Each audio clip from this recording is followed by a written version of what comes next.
मीठा बनाएं ऐसा कि देखने वाले का दिल ही खुश हो जाए और खाते हुए हाथों को रोक ही ना पाएँ।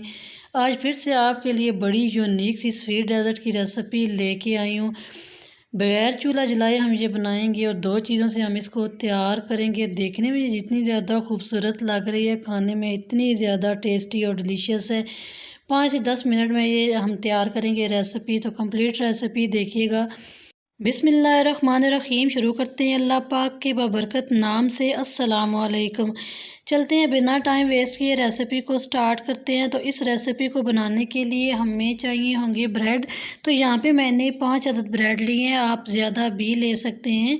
अभी हम इन ब्रेड के जो किनारे हैं ये कट करेंगे इस तरह से। जो ब्राउन वाला पार्ट है ना, इसको हमने रिमूव करना है। तो ये जो किनारे हैं ये ज़ाया आपने बिल्कुल भी नहीं करने, इनके ब्रेड क्रम्स बनते हैं। और इसके अलावा भी बहुत सी रेसिपीज़ बनती हैं, मैं इंशाल्लाह आपके साथ ज़रूर शेयर करूँगी। तो इनको हम सेव कर लेंगे।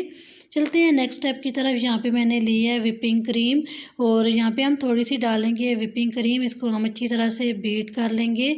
तो यहाँ पे मैं डाल रही हूँ 1 टेबलस्पून जामे शीरी और इसमें अच्छा सा रेड कलर लाने के लिए 1 चुटकी रेड फूड कलर डाल दिया और इसको हमने अच्छी तरह से बीट कर लिया है। इसको हमने इतना बीट किया, ये आप देख सकते हैं कि हम बाउल को इस तरह करेंगे तो ये गिरेगी नहीं, ये स्टेबल है। इसको हम फ्रिज में रखेंगे। चलते हैं नेक्स्ट स्टेप। तो यहाँ पे हमने फिर से एक बाउल लिया है, इसमें मैंने 1 कप दूध डाल दिया है। अभी हम इन ब्रेड को इसमें अच्छी तरह से डिप करेंगे दोनों साइड से।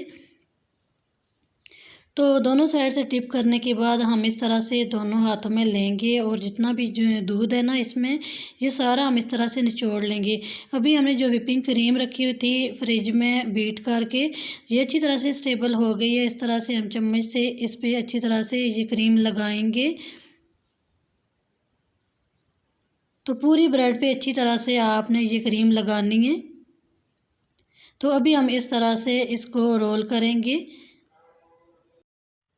तो इसको हमने इस तरह से फ़ोल्ड किया अच्छी तरह से। यहाँ पे मैंने नारियल का बुरादा लिया है, तो ये बाज़ार से इजीली मिल जाता है और इतना महंगा भी नहीं है। आप किसी भी ग्रोसरी शॉप से या पंसार की दुकान से आप ये ले सकते हैं।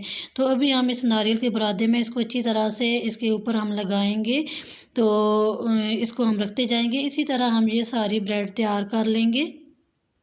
तो यहाँ पे आपको ज़रा सी रेसिपी अच्छी लग रही है, फ़र्स्ट टाइम आप ये रेसिपी देख रहे हैं, चैनल का विज़िट कर रहे हैं, चैनल को अभी तक सब्सक्राइब नहीं किया हुआ तो सोच क्या रहे हैं, जल्दी से सब्सक्राइब कर दें। सब्सक्राइब करने से जो मेरी न्यू रेसिपी का नोटिफिकेशन होगा वो सबसे पहले आपको देखने को मिलेगा और आप मेरी नई नई रेसिपीज़ को फॉलो कर सकेंगे। और ईद भी करीब है तो ये रेसिपी आपने ज़्यादा से ज़्यादा अपने फ्रेंड्स एंड फैमिली मेम्बर्स में ज़रूर शेयर करनी है।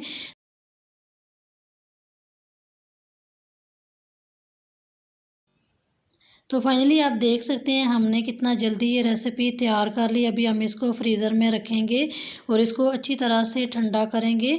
तो ये आप इसकी फ़ाइनल लुक देख सकते हैं। माशाल्लाह से ये कितनी खूबसूरत रेसिपी बन के तैयार हुई है। खाने में ये इतनी ज़्यादा टेस्टी और डिलीशियस है। इसको बना के आप ईद पे मेहमानों में सर्व करेंगे तो सबसे पहले तो आपसे इसकी रेसिपी पूछेंगे कि ये आपने बनाई कैसे है, और हर कोई इस रेसिपी का दीवाना हो जाएगा क्योंकि ये इतनी ही टेस्टी और डिलीशियस रेसिपी बनती है।